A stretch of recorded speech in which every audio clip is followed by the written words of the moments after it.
Hello viewers, আসসালামু আলাইকুম। শুরু করব। জি জি ম্যাম, আপনি শুরু করে দেন। আপনি লাইভে চলে আসছেন এবং সবাই আস্তে আস্তে জয়েন করছে, আপনি শুরু করে দিতে পারেন। হ্যালো ভিউয়ার্স, আসসালামু আলাইকুম। Welcome back to my class at Axis Medical School. I am Dr. Farida Yasmin, Associate Professor of Pathology. আমি আমার গত ক্লাসে গ্যাস্ট্রোইন্টেস্টাইনাল ট্র্যাক্ট প্যাথোলজি ক্লাসটা আমরা শুরু করেছিলাম এবং প্রথম ক্লাসে আমি গ্যাস্ট্রোইন্টেস্টাইনাল ট্র্যাক্টের হিস্টোলজি এবং কনজেনিটাল অ্যানোমালিস এই দুটো টপিক সম্পর্কে ডিসকাশন করেছিলাম। তো আমি আশা করছি তোমরা ক্লাসটি উপভোগ করেছো। আজকে যারা নিউ কামার তারা যদি গত ক্লাসটি দেখে নাও তাহলে আজকে তোমাদের ক্লাসটা ফলো করতে সহজ হবে। আজকে ক্লাসে আমি প্রিপারেশন নিয়েছিলাম যে ইসোফেগাস এবং স্টমাক এই দুটো অর্গানের ডিজিজগুলো ডিসকাস করব। তবে যেহেতু ক্লাসটা একটু লেংদি হয়ে যেতে পারে সেজন্য আমি শুধু ইসোফেগাসের ডিজিজগুলো নিয়েই আলোচনা করব। তো ডিজিজেস অফ ইসোফেগাস পড়তে গেলে আমরা কিভাবে পড়ব? আমি আমার আগের ক্লাসে বলেছিলাম যে সিস্টেম প্যাথোলজি পড়তে গেলে আমরা কিছু স্টেপ ফলো করব। যেমন প্রথমে আমরা ওই সিস্টেমের বা ওই অর্গানটার অ্যানাটমি এবং ফাংশন সম্পর্কে একটু জেনে নিব। তারপরে আমরা হিস্টোলজি সম্পর্কে জানব এবং পরবর্তীতে আমরা ওই অর্গানের ডিজিজগুলো ডিসকাস করব। এই ডিজিজগুলো পড়তে গিয়েও আমরা 4টা স্টেপ ফলো করব। যেমন ডিজিজের ইটিওলজি, প্যাথোজেনেসিস, গ্রস মরফোলজি, হিস্টোমরফোলজি এবং সবার শেষে ক্লিনিক্যাল ম্যানিফেস্টেশন। তো এই রুলস ফলো করেই আমি আজকে ইসোফেগাসের ডিজিজগুলো সম্পর্কে ডিসকাস করব। তো আমরা সবাই জানি ইসোফেগাস একটা মাস্কুলার টিউব। এটার এক্সটেনশন হচ্ছে ফ্যারিংস থেকে গ্যাস্ট্রোইসোফেজিয়াল জাংশন পর্যন্ত। তো নর্মালি এটা 25 সেন্টিমিটার লং। আর এন্ডোস্কোপিক্যালি এটাকে আমরা যদি এন্ডোস্কোপিক্যালি এটার লেন্থ বলা হয় তাহলে এটা 40 সেন্টিমিটার ফ্রম আপার ইনসিসের টিথ। এখানে আমরা এন্ডোস্কোপিক ভিউ অফ ইসোফেগাস দেখতে পাচ্ছি যে এখানে দেখা যাচ্ছে যে আপার ইনসিসের টিথ থেকে 15 সেন্টিমিটার দূরে আপার ইসোফেজিয়াল স্ফিংটারটা দেখা যায় এবং সেখান থেকে 40 সেন্টিমিটার ডিস্টেন্স গেলে আমরা গ্যাস্ট্রোইসোফেজিয়াল জাংশনটা বুঝতে পারি। অর্থাৎ 15 সেন্টিমিটার থেকে 40 সেন্টিমিটার পর্যন্ত এই লেংথটাই হচ্ছে ইসোফেগাসের লেংথ।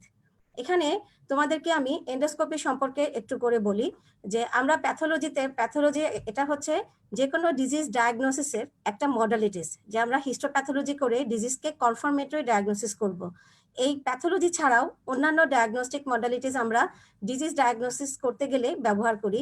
যেমন আমরা রেডিওলজি ইমেজিং করি, আমরা এন্ডোস্কোপি করি। জিআই প্যাথোলজি ডায়াগনোসিসের জন্য প্রথম এবং ইম্পর্টেন্ট একটা ডায়াগনস্টিক মডালিটি হচ্ছে এন্ডোস্কোপি। আমি তোমাদের প্রত্যেকটা অর্গান ডিজিজ পড়ার আগে আমরা এন্ডোস্কোপিক ভিউ সম্পর্কেও একটু আলোচনা করব। তো আমরা জানলাম যে ইসোফেগাস হচ্ছে একটা মাস্কুলার টিউব, এর লেংথ হচ্ছে 25 সেন্টিমিটার। এর দুটো স্ফিংটার থাকে, আপার ইসোফেজিয়াল স্ফিংটার এবং লোয়ার ইসোফেজিয়াল স্ফিংটার। এটা দেখা যাচ্ছে এন্ডোস্কোপিক ভিউ অফ ইসোফেগাস। এখানে ক্লিয়ারলি আমরা বুঝতে পারছি ইসোফেগাসের মিউকোসাতে কোনো ফোল্ড নাই এবং স্মুথ শাইনি পিঙ্কিশ কালারের মিউকোসা। যদি আমরা এটার হিস্টোলজি করি তাহলে আমরা দেখব এটা স্ট্র্যাটিফাইড স্কোয়ামাস লাইনিং এবং এর নিচে যে দেখা যাচ্ছে যে ব্লাড ভেসেলগুলো, এগুলো ল্যামিনা প্রোপ্রিয়ার ছোট ছোট ব্লাড ভেসেলগুলো আমরা দেখতে পাচ্ছি। এখানে আমরা দেখতে পাচ্ছি ইসোফেগাসের হিস্টোলজি। ইসোফেগাস আমি গত ক্লাসেও বলেছিলাম যে line by stratified squamous epithelium, অর্থাৎ এখানে স্কোয়ামাস এপিথেলিয়ামগুলো মাল্টি লেয়ারে থাকে। নিচের দিকে যে ডার্ক কালার যে সেলগুলো, এগুলো হচ্ছে বেজাল সেল এবং এগুলো থেকেই উপরের দিকে সেলগুলো ম্যাচিউর হতে থাকে। এবং স্ট্র্যাটিফাইড স্কোয়ামাস লাইনিং এর জাস্ট নিচেই থাকে থিন ল্যামিনা প্রোপ্রিয়া, যেখানে একটা কানেকটিভ টিস্যু স্ট্রোমা, এটা এখানে ব্লাড ভেসেল, নার্ভস, লিমফ্যাটিক্স এগুলো থাকে। তার নিচে হচ্ছে থিন একটি মাস্কুলার লেয়ার এবং তার নিচে হচ্ছে সাবমিউকোসা, এটাও একটা কানেকটিভ টিস্যু লেয়ার। এখানে তোমার ইসোফেগাসের ব্লাড সাপ্লাই গুলো এই লেয়ারে অবস্থান করে। তারপরে হচ্ছে মাস্কুলারিস প্রোপ্রিয়া, এখানে আমরা দুটো মাসেল লেয়ার পেয়ে থাকি, আউটার লঙ্গিটিউডিনাল এবং ইনার সার্কুলার লেয়ার। তার বাইরে হচ্ছে অ্যাডভেন্টিসিয়া অর্থাৎ সেরোসা। এই খাসের ছবিটা আমরা দেখতে পাচ্ছি এই পাশে, এটা হচ্ছে গ্যাস্ট্রোইসোফেজিয়াল জাংশন। আমরা জানি স্টোমাকের লাইনিং হচ্ছে কলামনার এপিথেলিয়াম এবং ইসোফেগাসের লাইনিং হচ্ছে স্ট্র্যাটিফাইড স্কোয়ামাস লাইনিং। সো এখানে গ্যাস্ট্রোইসোফেজিয়াল জাংশনে আমরা দুটো লাইনিংই পাবো। এই গ্যাস্ট্রোইসোফেজিয়াল জাংশনের একটা খুবই ক্লিনিক্যাল ইম্পর্টেন্স আছে। আমরা জেনারেল প্যাথোলজিতে পড়ে এসেছি মেটাপ্লাস্টিক চেঞ্জ, মানে একটা সেলের ফেনোটিপিক্যাল চেঞ্জ হয়ে যখন অন্য সেলে কনভার্ট হয় তখন সেটাকে আমরা বলি মেটাপ্লাসিয়া। এই গ্যাস্ট্রোইসোফেজিয়াল জাংশন অর্থাৎ বা স্কোয়ামো কলামনার জাংশন, এটা হচ্ছে একটা important site for metaplastic change.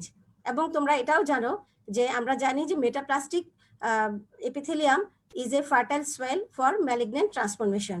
তো সেজন্যই স্কোয়ামো কলামনার জাংশন খুবই ক্লিনিক্যালি ইম্পর্টেন্স, কারণ এখানে ক্যান্সার হওয়ার সম্ভাবনা বেশি থাকে। এরকম স্কোয়ামো কলামনার জাংশন আমরা সার্ভিক্সেও পেয়ে থাকি, যেখানে আমরা একটোসার্ভিক্স এবং এন্ডোসার্ভিক্সের জাংশনে এরকম স্কোয়ামাস এবং কলামনার লাইনিং এর একটা কম্বিনেশন দেখে থাকি। আচ্ছা, এবারে আসো আমরা ইসোফেগাসে কি কি ডিজিজ আমরা পড়বো। তো আমি গত ক্লাসে বলেছিলাম ডিজিজের লিস্ট করতে গেলে আমাদের মনে রাখতে হবে প্রথমে কনজেনিটাল অ্যানোমালিস, তারপরে ওই ডিজিজে কোনো অ্যাডাপটিভ চেঞ্জের কারণে কোনো ডিজিজ আছে কিনা সেটা আমরা দেখব। তারপরে ইনফ্লামেটরি ডিজিজ, যেটা বডির প্রায় সব অর্গানকেই ইনভলভ করে। তারপরে হচ্ছে নিউপ্লাস্টিক ডিজিজ। তো সেই ফর্মুলা অনুসারেই আমরা আগাবো।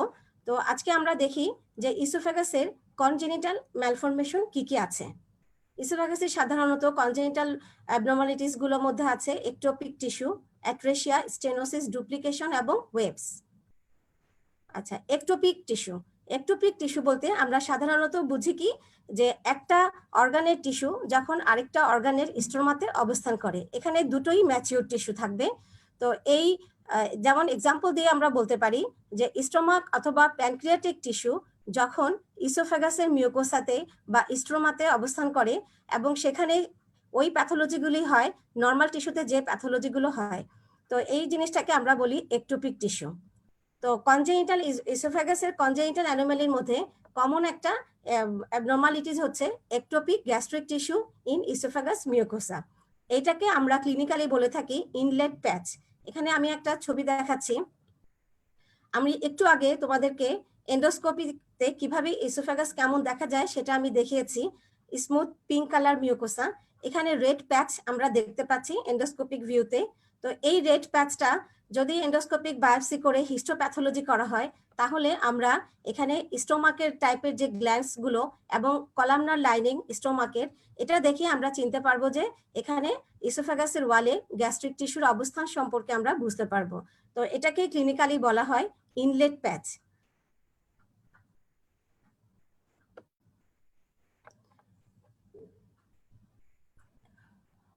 এরপর আরেকটা কনজেনিটাল অ্যানোমালি হচ্ছে ইসোফেগাসের স্টেনোসিস। স্টেনোসিস সম্পর্কে আমি আগেও বলেছি যে এটা হচ্ছে narrowing of lumen of any organ. এটা কেন হয়, যে এর ওয়ালে যে মাসকুলারিস প্রপ্রিয়া লেয়ারটা আছে, যদি মাসেল খুব থিকিনিং হয় সেক্ষেত্রে তোমার লুমেনটা ন্যারো হয়ে যায় এবং এটাকে বলা হয় স্টেনোসিস। তারপরে আসো ইসোফেজিয়াল ওয়েবস। ওয়েবস বলতে আমরা যেটা বুঝি মিউকোজাল ফোল্ড। আমরা ইসোফেগাসে কোনো মিউকোজাল ফোল্ড নরমালি থাকে না, কিন্তু স্টোমাকে গিয়ে আমরা মিউকোজাল ফোল্ড দেখবো, যেটাকে আমরা রুগী বলি। আমরা ডিওডেনামে জেজুনামেও মিউকোজাল ফোল্ড নরমালি দেখতে পাবো। কিন্তু ইসোফেগাসে যখন একটা অ্যাকওয়ার্ড কোনো কারণে বা কনজেনিটালি কোনো ফোল্ড দেখা যায়, তখন সেটাকে বলা হয় ইসোফেজিয়াল ওয়েব। এখানে একটা কোশ্চেন তোমাদেরকে মাঝে মাঝে জিজ্ঞাসা করা হয় পরীক্ষাতে, পামার ভিনসন সিনড্রোম। এই ডিজিজটা কি? কোনো পেশেন্টদের দেখা গেছে ইসোফেজিয়াল ওয়েবের সাথে ক্রনিক আয়রন ডিফিসিয়েন্সি অ্যানিমিয়া থাকে এবং গ্লোসাইটিস থাকে। গ্লোসাইটিস মানে হচ্ছে ইনফ্লামেশন অফ টাং। এখন ক্রনিক আয়রন ডিফিসিয়েন্সি অ্যানিমিয়া হলে আমরা জানি যে আয়রনের একটা রোল আছে এপিথেলিয়াল সেলের ম্যাচুরিটিতে। তো এপিথেলিয়াল সেল যখন ঠিকমতো ডেভেলপ হতে পারে না, ম্যাচিউর হতে পারে না, তখন বিভিন্ন অর্গানে ইনফ্লামেশন দেখা যায়, যেমন tongue, lip, upper lip, lower lip, এসব জায়গাতেই ইনফ্লামেশন হয়। তো ক্রনিক আয়রন ডিফিসিয়েন্সি অ্যানিমিয়াতে মিউকোজাল অ্যাবনর্মালিটি আমরা পাই, সেটা হচ্ছে গ্লোসাইটিস এবং অ্যাঙ্গুলার স্টোমাটাইটিস। তো এর সাথে দেখা যাচ্ছে কোনো পেশেন্টের যদি ইসোফেগাসে কোনো ওয়েব থাকে, তাহলে আমরা ওই ডিজিজটাকে বলবো পামার ভিনসন সিনড্রোম। এখানে একটা ছবি দেখা যাচ্ছে যে ওয়েব বলতে আমরা বুঝছি যে মিউকোজাল ফোল্ড। এই মিউকোজাল ফোল্ড যদি থাকে একটা পেশেন্টের এবং তার সাথে তার আয়রন ডিফিসিয়েন্সি অ্যানিমিয়া থাকে এবং সে কারণে তার গ্লোসাইটিস এবং অ্যাঙ্গুলার স্টোমাটাইটিস থাকে, তাহলে এই ডিজিজটাকে আমরা বলি পামার ভিনসেন্ট সিনড্রোম। এইটার একটা ক্লিনিক্যাল ইম্পর্টেন্স হচ্ছে কি, যে যাদের এই সিনড্রোম থাকে সেই পেশেন্টগুলোর squamous cell carcinoma in oral cavity, pharynx অথবা ইসোফেগাসে ডেভেলপ করতে পারে। তারপরে খুব ইম্পর্টেন্ট একটা কনজেনিটাল অ্যাবনর্মালিটিস অফ ইসোফেগাস, এটা হচ্ছে অ্যাকেলাসিয়া। অ্যাকেলাসিয়া বলতে এটা একটা সোয়ালোইং ডিসঅর্ডার। এখানে আমরা তিনটা প্রবলেম দেখি। একটা হচ্ছে এপেরিস্টাসিস। আমরা জানি ইসোফেগাসের কাজ হচ্ছে কি, যে ফ্যারিংস থেকে খাবারটাকে স্টোমাক পর্যন্ত ফুড প্যাসেজ হিসেবে সে কাজ করে এবং এই প্যাসেজের জন্য তার একটা স্মুথ পেরিস্টালটিক ওয়েবের প্রয়োজন। এখন যদি পেরিস্টালসিস ঠিক মতো না হয় তাহলে কি হবে, সেই প্রবলেমটাই হচ্ছে অ্যাকেলাসিয়া। আরেকটা প্রবলেম হচ্ছে এখানে incomplete relaxation of lower oesophageal sphincter.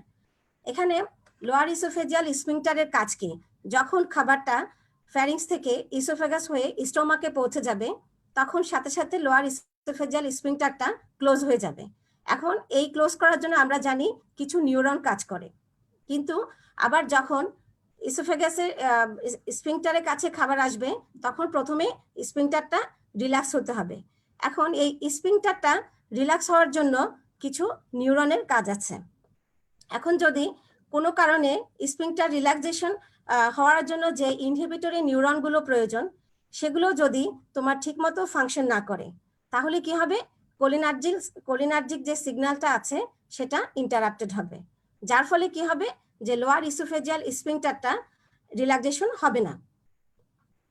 আমি আবার বলছি যে ইনহিবিটরি নিউরনগুলো যদি ঠিকমতো ফাংশন না করে, ডিজেনারেশন হয়ে যায় অথবা কনজেনিটালি অ্যাবসেন্ট থাকে, তাহলে কি হবে যে কোলিনার্জিক সিগন্যালগুলো ইন্টারাপশন হবে এবং যার ফলে কি হবে, লোয়ার ইসোফেজিয়াল যে স্ফিংটারটা আছে সেটা তোমার রিল্যাক্সেশন হবে না। এবং যদি স্ফিংটারটা রিল্যাক্সেশন না হয় তাহলে অপোজিটলি কি হবে, যে রেস্টিং টোন যেটা ইসোফেজিয়াল স্ফিংটারের সেটা বেড়ে যাবে। তাহলে কি হবে, একদিক দিকে পেরিস্টালসিস হচ্ছে না, খাবারটা যখন স্ফিংটারে যাচ্ছে তখন স্ফিংটার রিল্যাক্স হচ্ছে না, ফলে খাবারটা ওখানে জমতে থাকবে এবং একটা সময় ইসোফেগাসের ডায়ামিটারটা বেড়ে যাবে। ঠিক এই জিনিসটাকে আমরা বলি অ্যাকালাসিয়া কার্ডিয়া। তো এই পেশেন্টগুলো সাধারণত আমাদের কাছে আসে প্রোগ্রেসিভ ডিসফ্যাজিয়া। ডিসফ্যাজিয়া মানে হচ্ছে যে পেইন ডিউরিং সোয়ালোয়িং অথবা রিগারজিটেশন অফ ফুড, এই সিমটম নিয়ে ডাক্তারের কাছে আসে। এখানে আমরা একটা ছবি দেখতে পাচ্ছি যে আপার ইসোফেজিয়াল ডায়ামিটারটা অনেকখানি বেড়ে গিয়েছে এবং এখানে লোয়ার ইসোফেগাসের পার্টটাতে আমরা দেখতে পাচ্ছি কন্ট্রাক্টেড অবস্থা, অর্থাৎ এখানে স্ফিংটারটা রিল্যাক্সেশন হচ্ছে না, এখানে ইনহিবিটরি নিউরনগুলো ঠিকমতো কাজ করতে পারছে না, কোলিনার্জিক সিগন্যালটা ইন্টারাপশন হচ্ছে না, সো এটা কন্ট্রাক্টেড অবস্থায় থাকছে। তো এই জিনিসটা কেন হয়, এই জিনিসটা সাধারণত দেখা গেছে কি যে নিউরন ডিজেনারেশন এটা ইডিওপ্যাথিক কোনো কারণে হতে পারে অথবা কোনো ম্যালিগনেন্সি, অ্যামালয়েডোসিস, সার্কোইডোসিস বা চ্যাগাস ডিজিজ, এসব কারণেও ইনহিবিটরি নিউরন যদি ডিজেনারেশন হয়ে যায় তাহলে সেক্ষেত্রেও অ্যাকালাসিয়া কার্ডিয়া ডেভেলপ করতে পারে। এখানে আমরা যখন যেহেতু রেস্টিং টোনটা খুব বেশি থাকে তো আমরা সার্জিক্যালি এটাকে আমরা মায়োটমি করে আমরা এটাকে রিলিভ করে দিতে পারি। তো যদি এইসব পেশেন্টের কি কি কমপ্লিকেশন হতে পারে, যে ভবিষ্যতে এটা স্কোয়ামা সেল কার্সিনোমা ডেভেলপ করতে পারে অ্যাকালাসিয়া থেকে। আচ্ছা, এরপরে আরেকটা কনজেনিটাল অ্যানোমালি হচ্ছে হায়াটাস হার্নিয়া। তোমরা জানো যে হার্নিয়া মানে হচ্ছে কি, যে কোনো একটা অর্গান যখন কোনো একটা ওপেনিং দিয়ে প্রোট্রুশন হয়, abnormal protrusion of any organ through any opening, এটা হচ্ছে হার্নিয়া। তো এখানে অ্যাবনর্মাল প্রোট্রুশন হচ্ছে কোন পার্টে, প্রক্সিমাল পার্ট অফ স্টোমাক, যখন ডায়াফ্রামের ওপেনিং দিয়ে তোমার থোরাক্সে প্রোট্রুশন হয় তখন এটাকে আমরা বলি হায়াটাস হার্নিয়া। এখন হায়াটাস হার্নিয়া এটা হচ্ছে খুব কমন একটা কনজেনিটাল অ্যানোমালি। এখানে আমরা একটা ছবি দেখি, এখানে ছবিতে আমরা ডায়াফ্রামিক ওপেনিং এবং তার উপরে ইসোফেগাস এবং নিচে স্টোমাকের কার্ডিয়াক পার্টটা আমরা দেখতে পাচ্ছি। কিন্তু কনজেনিটাল কোনো উইকনেসের কারণে বা কোনো কারণে যখন স্টোমাকের আপার পার্টটা ডায়াফ্রামেটিক ওপেনিং দিয়ে থোরাক্সে প্রোট্রুশন হয় তখন এই ডিজিজটাকে আমরা বলি হায়াটাস হার্নিয়া। হায়াটাস দিয়ে হার্নিয়েশন হয়েছে স্টোমাকের আপার পার্টের। এখন যেহেতু থোরাক্সে স্টোমাকটা অবস্থান করছে এবং আমরা জানি স্টোমাকে অ্যাসিড সিক্রেটিং সেল থাকে, এবং তাহলে এখানে যে অ্যাসিডগুলো বা অ্যাসিড তৈরি হচ্ছে বা অ্যাসিডিক কন্টেন্টটা, এটা সবসময় ইসোফাগাসে রিগার্জিটেশন হচ্ছে। আর আমরা এটা জানি যে ইসোফাগাসের মিউকোসা কিন্তু অ্যাসিডের জন্য অ্যাসিডের ইনফ্লুয়েন্সে মিউকোসাটা ইনজুরি হবে।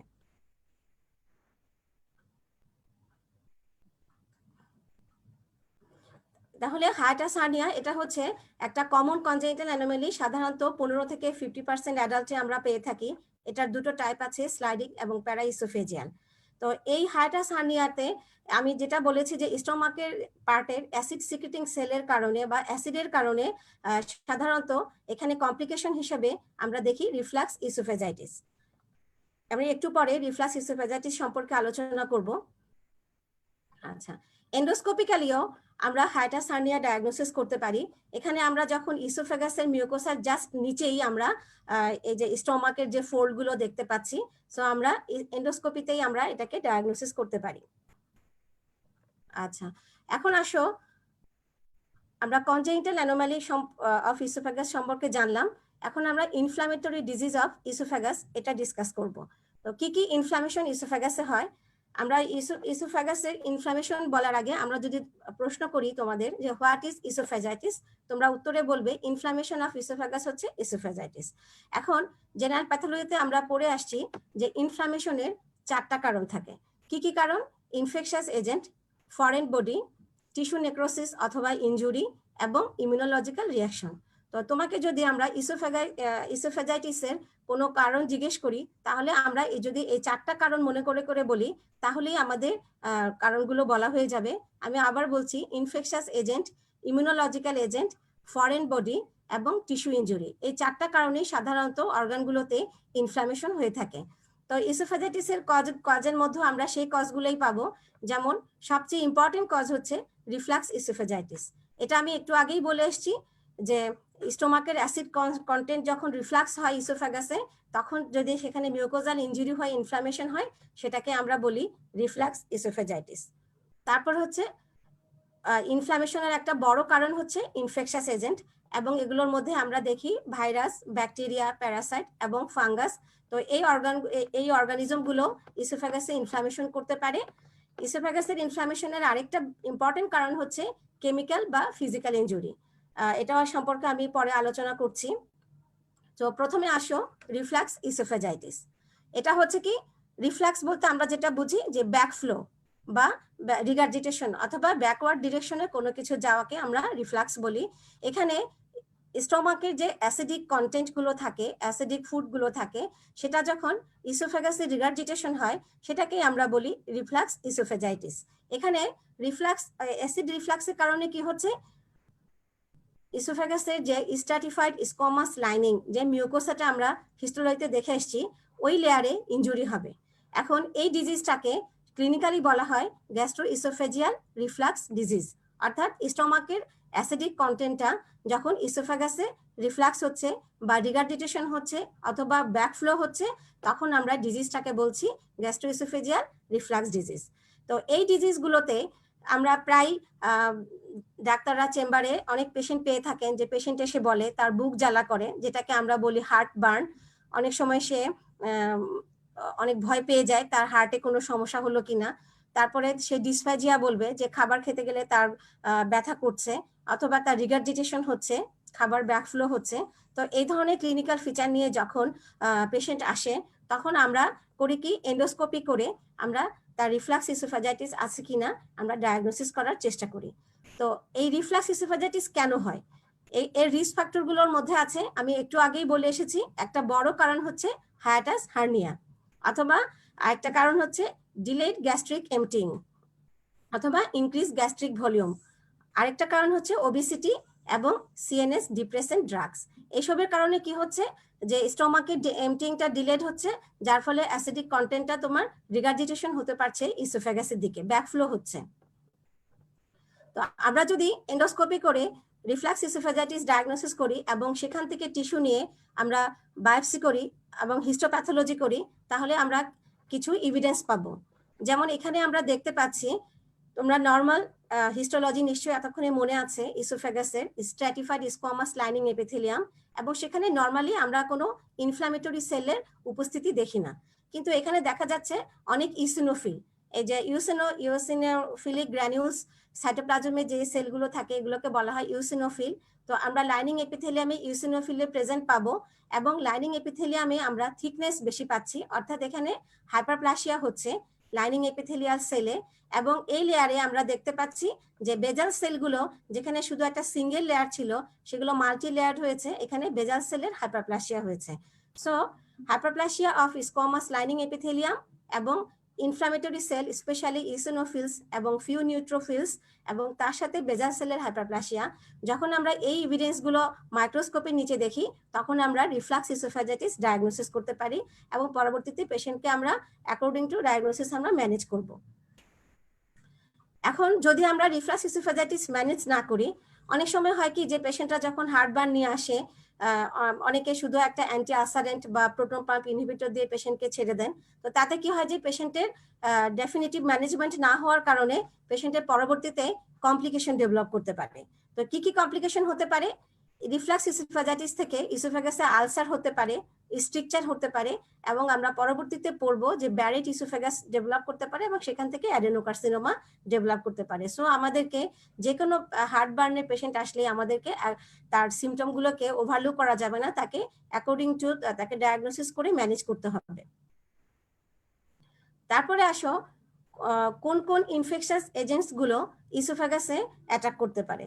যেহেতু ইসোফেগাসে ফ্যারিংস থেকে খাবার আসে, সো ফুডবর্ন অনেক ভাইরাস, ব্যাকটেরিয়া বা অর্গানিজম গুলো ইসোফেগাসে ইনফেকশন করতে পারে।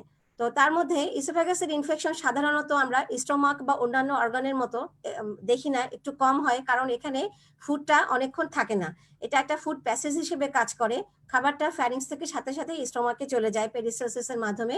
সো এখানে সাধারণত হেলদি পিপলে ইনফেকশন একটু কম দেখা যায়। তবে ইসোফেগাসের ইনফেকশন সবচেয়ে বেশি হয় ইমিউনো কম্প্রোমাইজ পেশেন্টস, যেমন ডায়াবেটিক পেশেন্ট, রেনাল ফেলিউরের পেশেন্ট, রেনাল ট্রান্সপ্লান্টের পেশেন্ট, অথবা কোমাতে যে পেশেন্টগুলো থাকে, এদের ক্ষেত্রে সাধারণত আমরা বলি যে ইমিউনো কম্প্রোমাইজ বা তাদের ইমিউনো ডিফিসিয়েন্সি থাকে, এই পেশেন্টগুলোতে ইসোফেগাসের ইনফেকশন সবচেয়ে বেশি হয়। এখন কোন কোন অর্গানিজম ইসোফেগাসে ইনফেকশন করতে পারে তার একটা লিস্ট হচ্ছে, যে প্রথমে হচ্ছে ক্যান্ডিডা। ক্যান্ডিডা সম্পর্কে তোমরা মাইক্রোবায়োলজিতে নিশ্চয়ই পড়েছো, এটা একটা অপরচুনিস্টিক ফাঙ্গাস। তো এই ফাঙ্গাসটা সবচেয়ে বেশি ইনফেকশন করে হচ্ছে ইমিউনো কম্প্রোমাইজ পেশেন্টদেরকে, ইসোফেগাস এবং অন্যান্য অর্গানেও করতে পারে। তো এই ক্যান্ডিডা ইনফেকশন যদি হয়, আমরা এন্ডোস্কোপিক্যালি এখানে দেখতে পাচ্ছ হোয়াইট প্যাচ দেখা যায়। তো এইটা নর্মালি যেটা থাকে না, নর্মালি পিঙ্কিশ স্মুথ মিউকোসা আমরা দেখি। তো যখন আমরা হোয়াইট প্যাচ এন্ডোস্কোপিক্যালি পাবো, তখন এখান থেকে আমরা যদি টিস্যু নিয়ে বায়োপসি করি এবং হিস্টোপ্যাথোলজি করি, তাহলে আমরা ফাঙ্গাল হাইফি গুলো দিয়ে ডায়াগনোসিস করতে পারবো। তো এখানে একটা জিনিস মনে রাখতে হবে যে অর্গানিজম গুলো আমরা যে টিস্যুতে স্পেশাল স্টেইন করে ডায়াগনোসিস করি, এটা হচ্ছে ইনডাইরেক্ট এভিডেন্স। ডাইরেক্ট এভিডেন্স আমরা কিভাবে করব? যেমন ফাঙ্গাস আমরা কালচার করে আমরা ফাঙ্গাসের উপস্থিতিটা প্রমাণ করতে পারবো, অথবা ভাইরাস ইনফেকশন যদি হয় সেক্ষেত্রেও আমরা সেল কালচার করে ভাইরাসকে আমরা কনফার্ম করতে পারবো বা ডিএনএ দেখতে পারবো। তবে টিস্যুতে আমরা স্টেইন করে যে এভিডেন্স গুলো দেখি, এগুলো হচ্ছে ইনডাইরেক্ট এভিডেন্স। আমরা কোনো কোনো চেঞ্জ দেখে, এখানে যেমন ফাঙ্গাল হাইফি দেখে আমরা ক্যান্ডিডা ডায়াগনোসিস করছি। তারপরে আর কি অর্গানিজম তোমার এখানে ইনফেক্ট করতে পারে ইসোফেগাসকে? সেটা হচ্ছে হার্পিস সিমপ্লেক্স ইনফেকশন। এটা একটা ভাইরাস। হার্পিস সিমপ্লেক্স ইনফেকশন এটাও সাধারণত ইমিউনো কম্প্রোমাইজ পেশেন্টদেরকেই বেশি ইনফেক্ট করতে পারে। তো সেক্ষেত্রে টিস্যুতে কি চেঞ্জ হয়? টিস্যুতে যে চেঞ্জ দেখো, স্কোয়ামাস এপিথেলিয়াল সেলগুলোতে নিউক্লিয়াসের মধ্যে আমরা ক্লিয়ার দেখতে পাচ্ছি, এই একটা রিং এর মতো, সাদা একটা রিং এর মতো, এটাকে আমরা বলি ইন্ট্রানিউক্লিয়ার ইনক্লুশন এবং মাল্টি নিউক্লিয়েটেড জায়ান্ট সেল। তাহলে মাল্টি নিউক্লিয়েটেড জায়ান্ট সেল এবং ইন্ট্রানিউক্লিয়ার ইনক্লুশন, এই দুটোকে টিস্যুতে যদি আমরা দেখি, তাহলে আমরা বুঝতে পারবো যে এই টিস্যুতে হার্পিস সিমপ্লেক্সের ইনফেকশন হয়েছিল। তো সেখানে আমি ওই কথাটাই আবার বলবো যে আমরা ইনডাইরেক্ট এভিডেন্স দেখে আমরা সাধারণত ইনফেকশাস এজেন্টকে ডায়াগনোসিস করি। আরেকটা কমন ভাইরাস যেটা ইসোফেগাসে ইনফেক্ট করে সেটা হচ্ছে সাইটোমেগালো ভাইরাস। সাইটোমেগালো ভাইরাসকে আমরা খুব সহজেই ডায়াগনোসিস করতে পারি। একটা সেল দেখো অনেক বড় হয়ে গিয়েছে, নিউক্লিয়াসও অনেক বড়, সাইটোপ্লাজমও অনেক বড়। তো এই জন্যই ভাইরাসটার নাম হয়েছে সাইটোমেগালো, অর্থাৎ সেলটা অনেক বড় হয়ে যায়। এই এভিডেন্স দেখে আমরা যদি বায়োপসিতে আমরা এরকম পেয়ে থাকি, আমরা কনফার্ম ডায়াগনোসিস করতে পারবো যে পেশেন্টের সাইটোমেগালো ভাইরাস ইনফেকশন হয়েছে। আমরা কনফার্ম করব অবশ্য সেল কালচারের মাধ্যমে অথবা ভাইরাল ডিএনএ বা আরএনএ টেস্ট করে আমরা কনফার্ম করতে পারবো। আচ্ছা, এরপরে আরেকটা গ্রুপ অফ ইসোফেজাইটিস, এটা হচ্ছে কেমিক্যাল অথবা ফিজিক্যাল এজেন্টের মাধ্যমে যদি ইসোফেজাইটিস হয়। তো এখানে কমনলি যে জিনিসগুলো কেমিক্যাল ইসোফেজাইটিস করে সেটা হচ্ছে alcohol abuse, heavy smoking, acid অথবা অ্যালকালি। কেউ যদি অ্যাক্সিডেন্টালি যেমন হাউস হোল্ড যে কেমিক্যাল যেগুলো phenyl, Harpic, Lysol, bleaching powder, তো অনেক সময় আমাদের এগুলো বাড়িতে থাকে, এগুলো আমরা ডিসইনফেক্টেন্ট হিসেবে ইউজ করি। তো অনেকে এটাকে অ্যাক্সিডেন্টালি ইনজেস্ট করে ফেলতে পারে, অথবা কেউ কেউ সুইসাইডাল অ্যাটেম্পট হিসেবেও এটা খেয়ে ফেলতে পারে। তো সেক্ষেত্রে very hot tea, chronic uraemia, chemotherapy, তো এই যে কন্ডিশনগুলো, এই যে অ্যাসিডিক অথবা অ্যালকালিক যে ম্যাটেরিয়ালগুলো, এগুলো যদি কেউ খেয়ে ফেলে তাহলে ইসোফেগাসে কি হবে? যেমন এখানে আমরা দেখতে পাচ্ছি ইসোফেগাসে একটা আলসারের মতো দেখা যাচ্ছে, আলসার বা মিউকোজাল একটা ডিসকন্টিনিউশন হয়েছে। সাথে সাথে আমরা জানি অ্যাসিড যদি কেউ বাইরে, শরীরের বাইরেও যদি কোথাও অ্যাসিড আমাদের সংস্পর্শে আসি, সেখানে একটা বার্ন হয়, সেখানটা ইরোশন বা আলসার হয়। ঠিক একইভাবে ইসোফেগাসেও যদি অ্যাসিড বা অ্যালকালির সংস্পর্শে আসে, সেখানে একটা আলসার দেখা যাবে এবং সাথে সাথে একটা স্ট্রিকচার ডেভেলপ করবে, অর্থাৎ জায়গাটা কন্ট্রাকশন হয়ে যাবে। আচ্ছা, এখন একটা খুবই ইম্পর্টেন্ট, যেটা তোমাদের পরীক্ষাতে ধরা হয় এবং রিটেন পরীক্ষাতে অনেক সময় আসে, সেটা হচ্ছে ব্যারেট ইসোফেগাস। তো ব্যারেট ইসোফেগাস বলতে আমরা বাই ডেফিনেশন তাকে আমরা দুটো ক্রাইটেরিয়া আমাকে জানতে হবে। একটা হচ্ছে এন্ডোস্কোপিতে আমরা গ্যাস্ট্রোইসোফেজিয়াল জাংশনের উপরে যখন কোনো ইসোফেগাসের গ্যাস্ট্রোইসোফেজিয়াল জাংশনের উপরে কোনো অ্যাবনর্মাল মিউকোসা দেখতে পাবো, এবং হিস্টোপ্যাথোলজিক্যালি আমরা স্কোয়ামাস মিউকোসার জায়গায় ইন্টেস্টাইনাল এপিথেলিয়াম দেখব, অর্থাৎ ইন্টেস্টাইনাল মেটাপ্লাসিয়া হবে। তাহলেই আমরা ডিজিজটাকে ডায়াগনোসিস করতে পারবো ব্যারেট ইসোফেগাস। আর দুটো ক্রাইটেরিয়া আমাদের মনে রাখতে হবে, একটা হচ্ছে এন্ডোস্কোপিক্যালি অ্যাবনর্মাল মিউকোসা এবং pathologically intestinal metaplasia of squamous mucosa. তো এরপরে সেকেন্ড পয়েন্ট হচ্ছে যে ব্যারেট ইসোফেগাসের আমরা ডেফিনেশন জানলাম, এখন আসো প্যাথোজেনেসিস, অর্থাৎ কিভাবে ব্যারেট ইসোফেগাস হচ্ছে। আমরা একটু আগে আমি তোমাদের বলে এসেছিলাম হায়াটাস হার্নিয়া সম্পর্কে আমরা জেনেছি। তো একটা পেশেন্টের যদি হায়াটাস হার্নিয়া থাকে এবং সে ট্রিটমেন্ট না করে, তাহলে কি হবে? তার অ্যাসিডিক কন্টেন্ট গুলো সবসময় রিগার্জিটেশন হবে কোথায়? ইসোফেগাসের দিকে। তো ইসোফেগাসের স্কোয়ামাস যে মিউকোসাটা, সে কখনো অ্যাসিডের ইনজুরিতে সে টলারেট করতে পারে না। তো তাতে কি হয় যে অ্যাসিডের কারণে তার ক্রনিক ইরিটেশন হয় স্কোয়ামাস সেলগুলোতে, এবং ক্রনিক ইরিটেশনের কারণে বা এটাকে আমরা বলি ক্রনিক মিউকোজাল ইনজুরি। এবং ক্রনিক ইনজুরি বা ক্রনিক ইরিটেশন, এখানে একটা কি হয়, প্রথমে তার চারপাশে ইনফ্লামেশন থাকবে। ইনফ্লামেশন আসার পরে প্রথমে ইনফ্লামেশন হবে, তারপরে অনেক দিন পরে কি হবে যে স্কোয়ামাস লাইনিং গুলো একটা সময় সে আর প্রলিফারেট করতে পারে না, সে আর গ্রো করতে পারে না। তখন কি হয়, বেজাল সেল থেকে কিছু সাইটোকাইন রিলিজ হয়, এবং এই সাইটোকাইন গুলোর ইনফ্লুয়েন্সে স্টেম সেল, আমরা জানি প্রত্যেকটা টিস্যুতেই স্টেম সেল থাকে, ওই স্টেম সেলগুলোর কাজ কি, যে কোনো ওই টিস্যুতে যে সেলগুলো থাকে, যে লিনিয়েজের সেলগুলো থাকে, সেদিকে ডিফারেন্সিয়েশন হওয়া। যেমন ইসোফেগাসে যে স্টেম সেল থাকবে, সে কি করবে, সে ভবিষ্যতে স্কোয়ামাস সেল হবে। কিন্তু যখন অ্যাসিডের কারণে ক্রনিক ইরিটেশন হচ্ছে স্টমাকের অ্যাসিডের কারণে, তখন স্টেম সেল করবে কি, সুইচ করবে কোন দিকে, সে আর স্কোয়ামাস সেল হবে না, সে কলামনার সেলের দিকে সে ডিফারেন্সিয়েশন হতে শুরু করবে। সে দেখতে পেল যে এখানে সবসময় ক্রনিক ইরিটেশন হচ্ছে, অ্যাসিডিক কারণে ইনজুরি হচ্ছে। তো স্কোয়ামাস সেল হলে সে অ্যাসিডের ইনজুরিটা সে টলারেট করতে পারছে না, তো সে কলামনার সেল হলে সে অ্যাসিডিক ইনজুরিটা টলারেট করতে পারবে। সে কি করে, সুইচ করে সে আস্তে আস্তে কলামনার সেলে ডিফারেন্সিয়েশন হয়। এখানে তোমাদের একটা কথা মনে রাখতে হবে যে মেটাপ্লাসিয়া মানে কোনো অ্যাডাল্ট সেল বা কোনো ম্যাচিউর সেল চেঞ্জ হয়ে আরেকটা সেল হবে না। এখানে আমাদের বেসিক প্যাথোজেনেসিস অফ মেটাপ্লাসিয়া হচ্ছে স্টেম সেল রিপ্রোগ্রামিং, অর্থাৎ ক্রনিক ইরিটেশন হলে স্টেম সেল থেকে নর্মালি যে সেল লিনিয়েজ ডিফারেন্সিয়েশন হওয়ার কথা ছিল, সেটা না হয়ে অন্য আরেকটা সেল লিনিয়েজে ডিফারেন্সিয়েশন হবে। তাহলে মেইন কথা হচ্ছে স্টেম সেলের রিপ্রোগ্রামিং। তো সেই এখানে ব্যাড ইসোফেগাস কিভাবে হচ্ছে, যে অ্যাসিড রিফ্লাক্সের কারণে ইসোফেগাসের স্কোয়ামাস লাইনিংটা ক্রনিক্যালি ইরিটেট হচ্ছে, যার ফলে স্টেম সেলটা অ্যাক্টিভেট হচ্ছে এবং সে ডিফারেন্সিয়েশন হয়ে আর সে স্কোয়ামাস সেল হচ্ছে না, সে কলামনার সেলে কনভার্সন হচ্ছে। তো এটাই হচ্ছে প্যাথোজেনেসিস অফ ব্যারেট ইসোফেগাস। এবং তখন আমরা হিস্টোলজিক্যালি আমরা কি পাবো? আচ্ছা, প্রথমে আসি এন্ডোস্কোপিতে।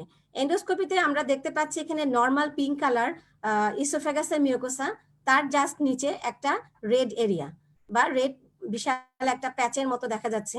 তো এই জায়গাটাকেই আমরা বলবো ব্যারেট ইসোফেগাস।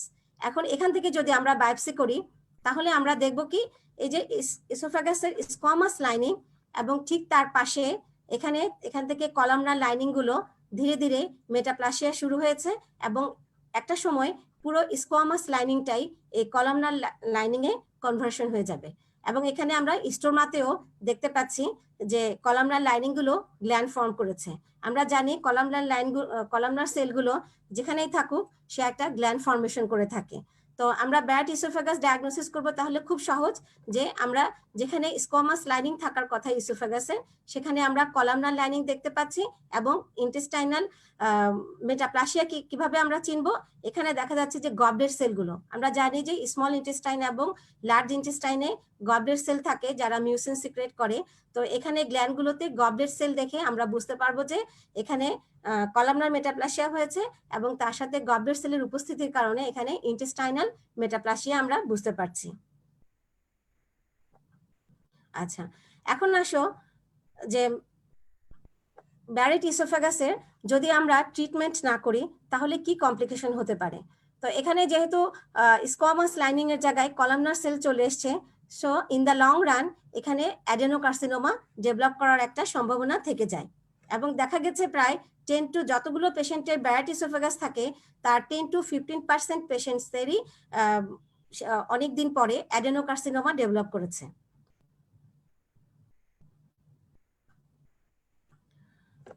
এখন আসো ইসোফাগাসের লাস্ট যে ডিজিজ ক্যাটাগরি আমি বলবো সেটা হচ্ছে বিনাইন এবং ম্যালিগনেন্ট টিউমার। তো টিউমার সম্পর্কে বলতে গেলে তোমরা যারা প্যাথোলজি স্টুডেন্ট, তোমাদের কাছে টিউমারের জেনারেল প্যাথোলজিতে আমরা যে টিউমার সম্পর্কে যা যা ইনফরমেশন গুলো জেনে আসছি এগুলোর খুব ভালোভাবে জানতে হবে। যেমন টিউমারের নিউপ্লাসিয়ার একটা সুন্দর ডেফিনেশন আছে, সেটা তোমাদের পরীক্ষায় জিজ্ঞাসা করা হয়, সেটা জানতে হবে। এই নিউপ্লাসিয়া কত রকমের, আমরা অ্যাকর্ডিং টু বায়োলজিক্যাল বিহেভিয়ার এটাকে দুই ভাগে ভাগ করি, বিনাইন এবং malignant tumour. According to histology আমরা এটাকে এপিথেলিয়াল এবং মেসেনকাইমাল এই দুটো ভাগে ভাগ করি। টিউমার প্যাথোজেনেসিস বা molecular mechanism of tumour, benign টিউমারের নোমেনক্লেচার, ম্যালিগনেন্ট টিউমারের নোমেনক্লেচার, টিউমার কিভাবে মেটাস্টাসিস হয়, কিভাবে ইনভেশন হয়, এই সবগুলো প্রশ্নের উত্তর আমাদের যদি জানা থাকে তাহলে আমরা সিস্টেমিক প্যাথোলজিতে বা যে কোনো সিস্টেমে, প্রত্যেকটা সিস্টেমে টিউমারাস লিশন হয় এবং এই টিউমারগুলো সম্পর্কে আমাদের জানতে গেলে ওই ইনফরমেশনগুলো মাথায় রেখেই পড়াশোনা করতে হবে। তো সেজন্য আমি বলবো যে জেনারেল প্যাথোলজি থেকে আমাদের টিউমারের যে ইনফরমেশনগুলো আমরা জেনে আসছি সেগুলোর উপর বেস করেই আমরা সিস্টেমিক প্যাথোলজিতে টিউমারগুলোকে স্টাডি করব। যেমন প্রত্যেকটা টিউমারের ইটিওলজি, প্যাথোজেনেসিস, গ্রস মরফোলজি এবং মাইক্রোস্কোপিক মরফোলজি এবং ক্লিনিক্যাল ম্যানিফেস্টেশন। তো এই সবগুলোই আমরা জেনারেল প্যাথোলজিতে বেশ অনেকটাই আমরা জেনে এসেছি। তো আমরা জানি টিউমার দু রকমের, বিনাইন টিউমার এবং ম্যালিগনেন্ট টিউমার। ঠিক একইভাবে ইসোফেগাসেও আমরা দু রকমের টিউমার পেয়ে থাকি, বিনাইন টিউমার এবং ম্যালিগনেন্ট টিউমার। এবং এই টিউমারগুলোর হিস্টোলজিক্যালি আমরা আরো দুটো ভাগে ভাগ করব, একটা হচ্ছে এপিথেলিয়াল টিউমার আর একটা হচ্ছে মেসেনকাইমাল টিউমার।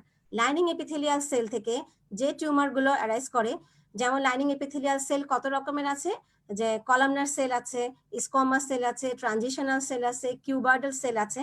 তো এইসব এই লাইনিং এপিথেলিয়াল সেল থেকে যে টিউমারগুলো অ্যারাইজ করে সেগুলোকে আমরা বলি এপিথেলিয়াল টিউমার এবং এগুলোকে সাধারণত আমরা নাম দিয়েছি কার্সিনোমা। ঠিক আছে। আর যেগুলো এপিথেলিয়ালের নিচের দিকে যে লাইনিং গুলো আছে, যেমন lamina propria, submucosa, muscularis propria, তো এগুলো এই টিস্যুগুলো হচ্ছে mesenchymal origin, embryologically mesenchymal origin. যেমন nerve tissue, muscular tissue, vascular tissue, lymphatic টিস্যুগুলো, এগুলো সবগুলো হচ্ছে mesenchymal origin. So mesenchymal original derivatives থেকে যে টিস্যু, যে টিউমারগুলো অ্যারাইজ করে সেগুলোকে আমরা বলি সার্কোমা। তোমাদেরকে পরীক্ষাতে বারবারই জিজ্ঞাসা করা হয় যে কার্সিনোমা এবং সার্কোমার ডিফারেন্স কি। মূল ডিফারেন্সটা হচ্ছে কার্সিনোমা অরিজিন হচ্ছে লাইনিং এপিথেলিয়াল সেল থেকে, আর সার্কোমা অরিজিন হচ্ছে মেসেনকাইমাল ডিরাইভড টিস্যু থেকে, যেমন nervous tissue, muscular tissue, adipose tissue, vascular tissue, এগুলো। তো ইসোফেগাসও ঠিক একইভাবে যে এপিথেলিয়াল টিউমারও আছে এবং মেসেনকাইমাল টিউমার আছে। তো এখানে বলা হচ্ছে যে ইসোফেগাসে যে বিনাইন টিউমারগুলো আছে এগুলোর ভিতরে মেসেনকাইমাল টিউমারের সংখ্যাটাই বেশি। যেমন লিওমায়োমা, তোমরা এটা জানো যে হোয়াট ইজ লিওমায়োমা? হচ্ছে benign tumour arising from smooth muscle. আমরা হিস্টোলজিতে দেখে এসেছি যে ইসোফেগাসের লাইনিং এপিথেলিয়ামে থিন একটা স্মুথ মাসেল লেয়ার থাকে। সো এখান থেকে যদি কোনো টিউমার অ্যারাইজ করে সেটাকে আমরা বলি লিওমায়োমা। তারপরে এখানে ফ্যাটি টিস্যু থাকে, যদি ফ্যাটি টিস্যু থেকে যে বিনাইন টিউমারটা আসে সেটাকে বলি লাইপোমা। প্রত্যেকটা অর্গান থাকে, সো ব্লাড ভেসেলে বিনাইন টিউমারের নাম হচ্ছে হেমাঞ্জিওমা। এবং এখানে কিছু নিউরন টিস্যু থাকে, তাহলে নিউরনের বিনাইন টিউমারের নাম হচ্ছে নিউরোফাইব্রোমা। তাহলে এখানে আমরা জানতে পারলাম কি যে ইসোফেগাসের বিনাইন টিউমারের ভিতরে মেসেনকাইমাল টিউমারগুলো সাধারণত বেশি থাকে। তারপরে কমন দুটো টিউমার হচ্ছে ফাইব্রোভাস্কুলার পলিপ এবং স্কোয়ামাস প্যাপিলোমা। আমি তোমাদের এখানে পলিপের একটা ছবি দেখাচ্ছি। এখানে আমরা এন্ডোস্কোপিক্যালি একটা পলিপ দেখতে পাচ্ছি। তোমাদেরকে যখন জিজ্ঞাসা করা হয় হোয়াট ইজ পলিপ, পলিপের একটা প্যাথোলজিক্যাল ডেফিনিশন হচ্ছে যে মিউকোজাল প্রজেকশন টুয়ার্ডস লুমেন। এখানে আমরা জিনিসটা খুব সুন্দর দেখতে পাচ্ছি যে স্মুথ মিউকোসা থেকে একটা প্রজেকশন হচ্ছে, এবং প্রজেকশনটা কোন দিকে? ডিরেকশনটা হচ্ছে লুমেনের দিকে। তাহলে সিম্পল একটা অ্যান্সার, হোয়াট ইজ পলিপ, এর অ্যান্সার হচ্ছে মিউকোজাল প্রজেকশন টুয়ার্ডস লুমেন। এখানে আমরা সিঙ্গেল পলিপ দেখতে পাচ্ছি এবং এই পাশে আমরা মাল্টিপল পলিপ দেখতে পাচ্ছি। তাহলে আমাদের যদি জিজ্ঞেস করা হয় যে পলিপের পার্টগুলো কি কি, আমরা এখানে যেহেতু ইসোফেগাসের মিউকোজা থেকে পলিপটা প্রোট্রুশন হয়েছে, সো পলিপের লাইনিং এপিথেলিয়াম হবে কি ইসোফেগাসের মতোই স্কোয়ামাস লাইনিং এপিথেলিয়াম, এবং এর যে স্ট্রোমাটা থাকবে সেখানে কানেকটিভ টিস্যু স্ট্রোমা থাকবে। আচ্ছা, এখন এখানে এই ইসোফেগাসের পলিপ আমরা সাধারণত কমনলি পেয়ে থাকি। তো এটা এন্ডোস্কোপির মাধ্যমে এটাকে অনেক সময় রিমুভ করা যায়, করে আমরা বায়োপসি করে আমরা পলিপটাকে হিস্টোপ্যাথোলজি করে আমরা ডায়াগনোসিস করতে পারবো। এখন আসো আজকের আলোচনার লাস্ট টপিক, সেটা হচ্ছে ইসোফেজিয়াল কার্সিনোমা। প্রত্যেকটা অর্গানেই আমরা জানি যে বিনাইন টিউমার এবং ম্যালিগনেন্ট টিউমার থাকে। আমি একটু আগেও বলে এসেছি যে ম্যালিগনেন্ট টিউমারগুলোকেও আমরা সাধারণত দুটো ভাগে ভাগ করি, কার্সিনোমা এবং সার্কোমা। লাইনিং এপিথেলিয়াম থেকে যে ক্যান্সারটা অরিজিন হয় সেটাকে আমরা বলি কার্সিনোমা, আর মেসেনকাইমাল টিস্যু থেকে যে ক্যান্সারটা আসে সেটাকে আমরা বলি সার্কোমা। তো এখানে আসো, ইসোফেগাসের লাইনিং এপিথেলিয়াম কি? আমরা জানি স্কোয়ামাস সেল লাইনিং সাধারণত ইসোফেগাসে থাকে। সো ইসোফেগাসের মেইন ক্যান্সারটা হবে কি ইসোফেজিয়াল স্কোয়ামাস সেল কার্সিনোমা। আর সেকেন্ড কমন ক্যান্সার হচ্ছে ইসোফেগাসের, সেটা হচ্ছে অ্যাডেনোকার্সিনোমা। অ্যাডেনোকার্সিনোমা আমি একটু পরেও আবার বলবো যে এটা সাধারণত ব্যারেট ইসোফেগাসের কমপ্লিকেশন হিসেবে আমরা পেয়ে থাকি। তো স্কোয়ামাস সেল কার্সিনোমাই হচ্ছে 90% ক্ষেত্রেই দেখা যাচ্ছে ইসোফেগাসের, এবং এটার স্কোয়ামাস সেল কার্সিনোমার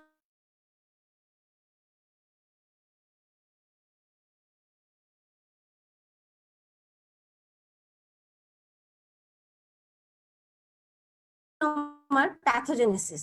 আচ্ছা, এখন কার্সিনোমার প্যাথোজেনেসিস আমরা জেনারেল প্যাথোলজিতে বলে এসেছি যে কোনো ক্যান্সারই ফেজ থাকে। যেমন আমরা পড়ে এসেছি হাইপারপ্লাসিয়া, মেটাপ্লাসিয়া, এগুলো থেকে কি হয় ডেভেলপ করতে পারে। তো প্রথমে হাইপারপ্লাসিয়া হবে এবং তারপরে এই প্রলিফারেটিভ এপিথেলিয়াল সেলগুলোতে অ্যানাপ্লাস্টিক ফিচার দেখা যাবে, যেটাকে আমরা বলি ডিসপ্লাসিয়া। তোমাদেরকে পরীক্ষাতে অনেক সময় ডিসপ্লাসিয়া সম্পর্কে জিজ্ঞাসা করা হয়। তো ডিসপ্লাসিয়া সম্পর্কে বলতে গেলে আমি এটা বলবো যে যখন আমরা এপিথেলিয়াল সেলগুলোতে কোনো অ্যানাপ্লাস্টিক ফিচার পাই।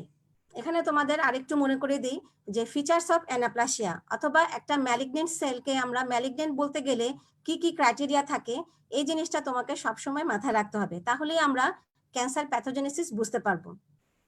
আমরা ইসোফেগাসে যে নর্মাল স্কোয়ামাস সেল দেখে আসছি, এখানে আমরা ছোট্ট একটা নিউক্লিয়াস সেন্ট্রালি লোকেটেড দেখে আসছি।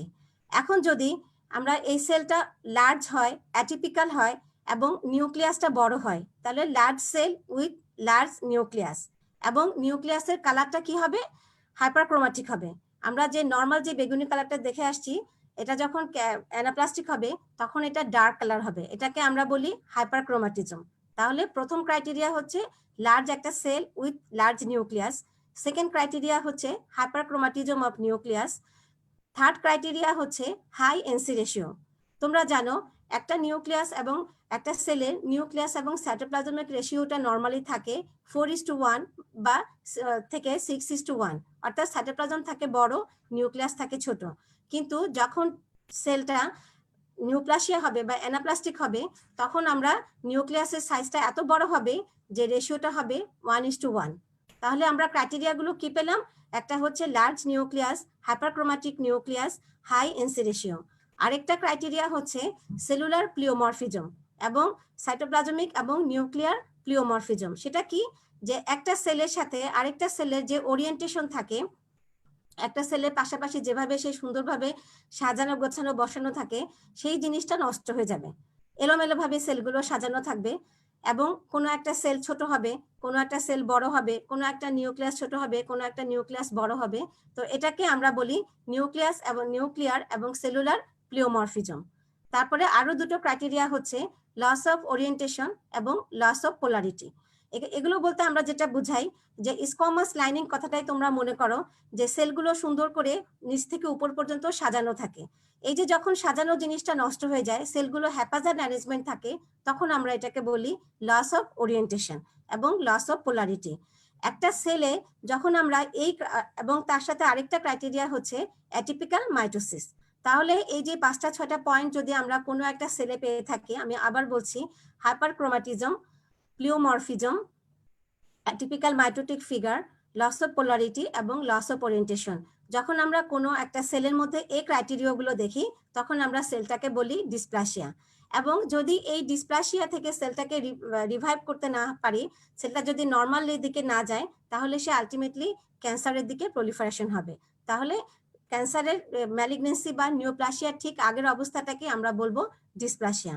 তো আমাদের বডিতে যে কোনো বেশিরভাগ ক্যান্সারই, বিশেষ করে এপিথেলিয়াল টিউমারগুলো সাধারণত হাইপারপ্লাসিয়া বা মেটাপ্লাসিয়া থেকে ডিসপ্লাস্টিক স্টেজে যাবে এবং সেখান থেকে সে নিওপ্লাসিয়া হবে এবং পরবর্তীতে ইনভেশন এবং মেটাস্টাসিস হবে। তো এটা হচ্ছে একটা ক্যান্সারের নর্মাল লাইফ সাইকেল। এখন আসো যে স্কোয়ামাস সেল কার্সিনোমাটা, এখানে আমরা এন্ডোস্কোপিক্যালি দেখতে পাচ্ছি একটা লার্জ একটা পলিপয়েড ম্যাস। এটাকে আমরা কোনোভাবে বিনাইন বলতে পারবো না, কারণ এখানে আমরা দেখো মিউকোজাতে আলসারেশন এবং অনেক সময় এখানে হেমোরেজও দেখা যাচ্ছে। এটা হচ্ছে এন্ডোস্কোপিতে আমরা একটা গ্রোথকে, ইসোফেগাসের গ্রোথকে আমরা কিরকম দেখতে পাচ্ছি, যে পলিপয়েড একটা exophytic mass that protrude into the lumen, এবং এই পলিপটাতে আলসার এবং নেক্রোসিস থাকার সম্ভাবনা অনেক বেশি থাকে। এখন যদি এই ইসোফেগাসটাকে আমরা যদি অপারেশন করে সার্জারি করে রিমুভ করা হয়, তখন আমরা এই ইসোফেগাসের ওয়ালে আমরা এই যে একটা আলসারেটিভ এবং হেমোরেজিক একটা পলিপয়েড একটা মাস দেখতে পাচ্ছি, এটাই ইসোফেগাসের স্কোয়ামাস সেল কার্সিনোমা। এটা আমরা হিস্টোলজিক্যালি কনফার্ম করব। এখানে আমরা এই স্লাইডটা squamous cell carcinoma of oesophagus, এখানে আমরা দেখতে পাচ্ছি যে নর্মাল যে স্কোয়ামাস লাইনিং গুলো, সেগুলো নর্মাল ওরিয়েন্টেশন নাই। এখানে স্কোয়ামাস সেলগুলো অ্যাটিপিক্যাল এবং এরা কি করেছে, স্ট্রোমাতে ছোট ছোট নেস্ট ফর্ম করেছে। এই ছবিতে আমরা দেখতে পাচ্ছি যে অ্যাটিপিক্যাল স্কোয়ামাস সেলগুলো। আমি একটু আগে তোমাদেরকে যে ক্যান্সার সেলের যে ক্রাইটেরিয়াগুলো বলে আসছি, একটা নিউপ্লাস্টিক সেলের ক্রাইটেরিয়াগুলো আমরা এখানে প্রত্যেকটাই দেখতে পাচ্ছি। যে একটা হচ্ছে যে হাইপারক্রোমাটিজম, দেখো নিউক্লিয়াস গুলো ডার্ক ভায়োলেট কালার দেখা যাচ্ছে, large atypical cell, high NC ratio, loss of orientation and loss of polarity.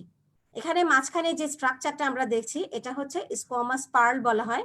এখানে যেটা হয় কি, যে আমরা জানি যে ক্যান্সার সেলগুলো অলওয়েজ ডিভিশন করতে থাকে, একটা সেল সাইকেল শেষ হওয়ার আগেই আরেকটা সেল সাইকেল শুরু হয়ে যায়, এবং এই যে রিপিটেড ডিভিশনের কারণে দেখা যায় সাইটোপ্লাজম ডিভিশন হওয়ার আগেই নিউক্লিয়াসটা আবার ডিভিশন হতে থাকে।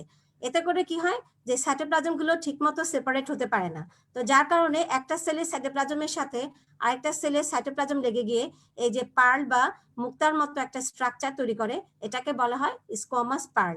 আমরা এটা হচ্ছে একটা unique feature, for diagnosing squamous cell carcinoma. আমরা যে কোনো অর্গানেই স্কোয়ামাস সেল কার্সিনোমা চেনার জন্য এই স্ট্রাকচারটাকে আমরা আইডেন্টিফাই করতে হবে। তাহলে স্কোয়ামাসের ইসোফেগাসের কমন যে ক্যান্সারটা স্কোয়ামাস সেল কার্সিনোমা সেটা সম্পর্কে আমরা জানলাম। এখন আমরা একটু জানবো অ্যাডেনোকার্সিনোমা। অ্যাডেনোকার্সিনোমা যদি তোমাদেরকে ডেফিনেশন জিজ্ঞেস করা হয়, তোমরা ডেফিনেশনে এটার অ্যান্সার দিতে হবে কি, যে malignant tumour arising from epithelial cells forming glands. যখন এপিথেলিয়াল সেল থেকে কোনো একটা ম্যালিগনেন্ট টিউমার অ্যারাইজ করে এবং সে গ্ল্যান্ড ফর্ম করে, তখন সেটাকে আমরা বলি অ্যাডেনোকার্সিনোমা। তো ইসোফেগাসে কখন কলামনার এপিথেলিয়াল সেল আসবে? যখন ইসোফেগাসে ব্যারেট মেটাপ্লাসিয়া হবে। আমরা একটু আগেই জেনে এসেছি যে জিইআরডি পেশেন্টের বা গ্যাস্ট্রোইসোফেজিয়াল রিফ্লাক্স ডিজিজ যেসব পেশেন্টের থাকে, তাদের ক্রনিক অ্যাসিডিক ইরিটেশনের কারণে ইসোফেগাসের স্কোয়ামাস লাইনিং এ মেটাপ্লাস্টিক চেঞ্জ হয়ে কলামনার লাইনিং চেঞ্জ হয়ে যায় এবং সেখানে গলব্লেড সেলের উপস্থিতিতে আমরা প্রমাণ করতে পারি যে এখানে ইন্টেস্টাইনাল মেটাপ্লাসিয়া হয়েছে। এখন এই যে ইন্টেস্টাইনাল যে লাইনিংটা মেটাপ্লাসিয়া হয়েছে, সেখান থেকে কালের আবর্তনে ধীরে ধীরে অনেক বছর পরে সেখান থেকে আমরা একটা ক্যান্সার যদি ডেভেলপ করে, সেখানে একটা অ্যাডেনোকার্সিনোমা ডেভেলপ করবে। তো তাহলে এখানে অ্যাডেনোকার্সিনোমার প্রিকারসার লেশন এখানে কি, যে ব্যারেট ইসোফেগাস। এটাও ক্লিনিক্যালিও এই অ্যাডেনোকার্সিনোমাটাও একটা এন্ডোস্কোপিক্যালি একটা পলিপয়েড বা এক্সোফাইটিক একটা মাস হিসেবে আমরা ডায়াগনোসিস করতে পারবো। পরবর্তীতে আমরা হিস্টোপ্যাথোলজি করে আমরা এখানে একটা অ্যাডেনোকার্সিনোমার উপস্থিতি বুঝতে পারবো। এখানে আমরা বাম পাশের ছবিটাতে দেখতে পাচ্ছি, এখানে ইন্টেস্টাইনের মতো গ্ল্যান্ড দেখা যাচ্ছে। ইসোফেগাসের টিস্যুতে যখন আমরা ইন্টেস্টাইনের মতো গ্ল্যান্ড দেখি, তখন আমরা এখানে প্রমাণ করতে পারি যে এটা হচ্ছে ইন্টেস্টাইনাল মেটাপ্লাসিয়া, অর্থাৎ এটা ব্যারেট মেটাপ্লাসিয়া হয়েছে। এখন এটার এই পাশে দেখা যাচ্ছে যে এখানে অ্যাটিপিক্যাল এপিথেলিয়াল সেলগুলো গ্ল্যান্ড ফর্ম করেছে। তো আমরা এখানেও সে একইভাবে আমরা ডায়াগনোসিস করব যে এটা কেন ম্যালিগনেন্সি বলবো আমরা। এই যে অ্যানাপ্লাস্টিক সেলের ক্রাইটেরিয়া গুলো, যেমন large atypical cell, large nucleus, hyperchromatic nucleus, high NC ratio, loss of polarity and loss of orientation and atypical mitosis. এই ফিচারগুলো দেখে আমরা এটাকে আমরা ম্যালিগনেন্সি ডায়াগনোসিস করব। এবং যেহেতু এই ক্যান্সার সেলগুলো গ্ল্যান্ড ফর্মেশন করেছে, সেজন্য আমরা এটাকে অ্যাডেনোকার্সিনোমা হিসেবে ডায়াগনোসিস করব। তো আমরা ইসোফেগাসের যে মেইন দুটো ক্যান্সার স্কোয়ামাস সেল কার্সিনোমা এবং অ্যাডেনোকার্সিনোমা সম্পর্কে ডিসকাস করলাম। তো অ্যাজ এ হোল ইসোফেগাসের ম্যালিগনেন্সি সম্পর্কে আমাদের কিছু জিনিস জানতে হবে। আমাদের ক্যান্সার এপিডেমিওলজি, অর্থাৎ ওয়ার্ল্ডে কোন ক্যান্সারগুলো কোন এরিয়াতে বেশি হয়, কোথায় কম হয়, মেল ফিমেল রেশিও এবং কোন বয়সে ক্যান্সারগুলো বেশি হয়, যত বেশি আমাদের এই ইনফরমেশনগুলো জানা থাকবে, তত বেশি আমাদের পেশেন্টের ডায়াগনোসিস এবং ম্যানেজমেন্টে সুবিধা হবে। তো ইসোফেগাসের ম্যালিগনেন্সি বলতে গেলে এখানে বলা যায় যে গ্যাস্ট্রোইন্টেস্টাইনাল ক্যান্সারে যত ক্যান্সার হয় তার 6% হচ্ছে ম্যালিগনেন্ট ইসোফেজিয়াল ক্যান্সার। কিন্তু যদি আমরা জিআই ক্যান্সার মর্টালিটি বলি, অর্থাৎ কত পার্সেন্ট পেশেন্ট প্রতি 100 জনের কতগুলো পেশেন্ট এক্সপায়ার করে, সেখানে আমরা বলতে পারবো যে মর্টালিটি হচ্ছে 10%, প্রায় হায়ার। এখন কেন হায়ার মর্টালিটি রেট ইসোফেগাস ক্যান্সারের? সেটা হচ্ছে কি, যে ইসোফেগাসের ক্যান্সারগুলো সাধারণত অ্যাসিম্পটোমেটিক অবস্থায় অনেক দিন থেকে যায়। যেমন আমরা ব্যারেট ইসোফেগাসের কথা বলে এসেছি যে অনেকদিন যাবত দেখা যাচ্ছে এটা আনডায়াগনোজ থাকে, কিন্তু যখন সেটা একটা এক্সোফাইটিক মাস হিসেবে পেশেন্টের ক্লিনিক্যালি প্রেজেন্ট করে, পেশেন্টের সিমটম নিয়ে আসে, তখন দেখা যাচ্ছে যে এই টিউমারটা ইনভেশন এবং মেটাস্টাসিস হয়ে গিয়েছে এবং সেই সময় পেশেন্টকে আর সার্ভাইভ করানোটা তখন একটু ডিফিকাল্ট হয়ে যায়। তো সে কারণে যেহেতু অনেকদিন যাবত টিউমারটা অ্যাসিম্পটোমেটিক থাকে এবং পেশেন্টের কোনো সাইন সিমটম ডেভেলপ করে না, সে কারণে মর্টালিটি রেটটা এত বেশি থাকে। তো ইসোফেগাসের ক্যান্সারের মধ্যে আমরা 90% পেয়ে থাকি স্কোয়ামাস সেল কার্সিনোমা, বাকি 10% হচ্ছে অ্যাডেনোকার্সিনোমা। তো এই হচ্ছে আমার ইসোফেগাসের ডিজিজগুলো। আমি আজকের ক্লাসে যা বললাম সেটাকে যদি আমি সামারি করি, আমরা ডিজিজেস অফ ইসোফেগাস পড়েছি, আমরা কনজেনিটাল এনোমেলি, তারপরে আমরা ইনফ্ল্যামেটরি ডিজিজ অফ ইসোফেগাস এবং সবার শেষে আমরা নিউপ্লাস্টিক ডিজিজ পড়েছি। তো আমি আগামী ক্লাসে তোমাদেরকে স্টোমাকের প্যাথোলজি সম্পর্কে বলবো। স্টোমাকের প্যাথোলজি খুবই ইম্পর্টেন্ট, কারণ পেপটিক আলসার ডিজিজ এবং স্টোমাকের পলিপ এবং স্টোমাক ক্যান্সার, এই 3টা টপিক তোমাদের পরীক্ষার জন্য তো ইম্পর্টেন্টই, এবং আমরা ক্লিনিক্যালিও এই পেশেন্টগুলোকে অনেক বেশি ফেস করি। সো স্টোমাকের প্যাথোলজিটা তোমরা আশা করি নেক্সট ক্লাসে আমার সাথে থাকবে। তো আজকে এ পর্যন্তই।